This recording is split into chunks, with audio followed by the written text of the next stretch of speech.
The North Alabama Mountain Lakes Tourist Association made a special announcement this morning. The organization announced North Alabama is now an accessible, friendly destination. This means more accommodations for travelers with disabilities are available. Wheel the World also recognized North Alabama as the first destination to be, quote, destination verified for accessibility. The event hosted a variety of speakers, including Ashley Crosby, a mother whose youngest daughter has a disability. She says the inclusivity of the accessibility gives her peace of mind. To know that there's no one size fits all cookie cutter to accessibility, and taking the time and the resources to where when we do go somewhere, we know we're dealing with a place that is prepared for us and whatever that looks like. NAMLA also announced the launch of its new travel website. The site will include resources like Bandwagon, a platform offering accessible passes to local attractions, accommodations, and restaurants. A link to Wheel the World's destination verified hotels and attractions and activities also featured on the website. To learn more, go to FOX54.com.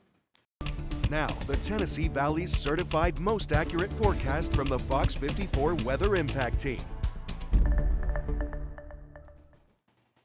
And here's a look from Rainbow Mountain. Ooh, look at that glow to the right side of our screen. I would imagine that is the beautiful sunset that we're experiencing. We gotta capture that while we can because the days are getting darker, but nonetheless, look at those clouds.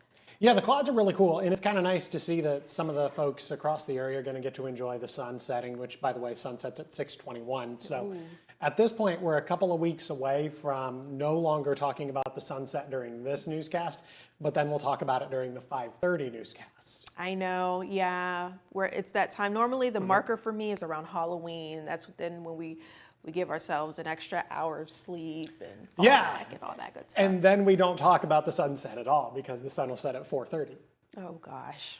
Yeah, Don't remind me. I never really look forward to it either. I don't like the 4:30 sunsets. I can deal with the 5:30, the 6. Yeah, that's all well and good, but when the sun starts to set at 4:30 p.m., that's kind of where I draw the line as far as enjoyment is concerned. Live look out over the parkway. This is a neat view. We're looking northbound on Memorial Parkway. Kind of some cool clouds off into the distance if you're looking to the north. And then beyond those clouds, it actually looks like maybe we're talking about some clearing there back off on the horizon. And gradually, we are going to begin to see a little bit of clearing over the next couple of hours, but at the same time, we're also going to continue talking about a little bit of rain. Look at this, northern Madison County. We do have some spotty showers, maybe even a couple of rumbles of thunder. Far northeastern Madison County, northwestern Jackson County. We're also talking about some pockets of heavier precipitation. This activity extends well up into southern Middle Tennessee, and then back heading into DeKalb County, Henniger, back into Fort Payne. Fort Payne going to begin to see rain probably over the next 15 or 20 minutes. Henniger within the next 3 to 5 minutes. Albertville dry for now, but you're going to begin to see a little bit of rain that is currently pushing its way through Guntersville. So if you're in Albertville and you want to know what's coming your direction, call your friends in Guntersville and they'll tell you exactly what's going to be happening, probably over the next 10 or 15 minutes. We're beginning to dry out right now in Scottsboro.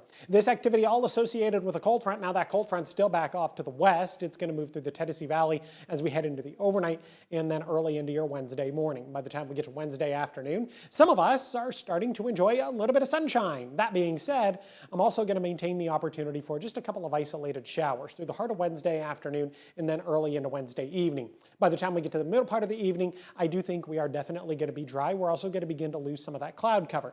Now, Futurecast brings some of that cloud cover back into the area as we head into the Thursday morning commute, and then we'll also introduce the opportunity for a couple of quick showers Thursday afternoon. The vast majority of us are going to be dry, but understand that as we go about the day on Thursday, there is just the smallest opportunity for a little bit of rain. From there, we eliminate the opportunities for rain altogether. Friday, Saturday, Sunday, we're dry, and then even as we head into Monday, Tuesday of next week, we're also going to be dry. Off to the tropics we go. We are now talking about Tropical Storm Gary. Gary has maximum winds right now of 50 miles per hour. Gary is going to pose absolutely no threat to the continental United States. Going to move towards the Lesser Antilles, but then Jerry is going to begin to turn. And as Jerry turns, it strengthens into a Category 2 storm and then eventually turns and heads out into the Atlantic. So here's the continental United States. Jerry is going to turn once again and head out into the Atlantic Ocean. The end of the hurricane season will come late November. Temperatures currently sitting in the 70s across the Tennessee Valley. We drop into the 60s as we head into the overnight. When the kids get on the school bus tomorrow morning, those that are getting on the school bus this week, 69 at 8, 69 by 9, 72 degrees. by the time we get to 10 a.m. Have a good look at the next 7 days. 75 on Wednesday, 73 Thursday, a pair of 75s Friday, Saturday. Weather fantastic Friday, Saturday, and then even as we head into Sunday, really going to be a beautiful weekend to get outside and do all of the fall activities Saturday and Sunday. 80 degrees on Monday, 81 degrees by the time we get to next Tuesday, maintaining the lack of rain and the ample sunshine. We'll take this out an annual drive to collect blankets in cold weather, something we're not going to experience quite yet, but it's coming. Cold weather gear is underway to support people across North Alabama. Donations of new or gently used adult-size items are accepted from now through February. Organizers are asking for blankets, coats, gloves, socks, and other warm clothing like sweatshirts and scarves. There are several drop-off locations in Huntsville, including Manor House, St. Matthew's Episcopal Church in Madison, and hands across Decatur in Decatur. For a full list of Huntsville drop-off locations, go to FOX54.com. Time has finally come for you to vote on your next pup mayor of Main Street, Madison. There are 15 perfect candidates vying to be the first mayor. It costs $1 to vote for a candidate, and votes are unlimited. All proceeds from the election go towards supporting Main Street, Madison. For more information on how to vote, go to FOX54.com. What's new in sports, Mo?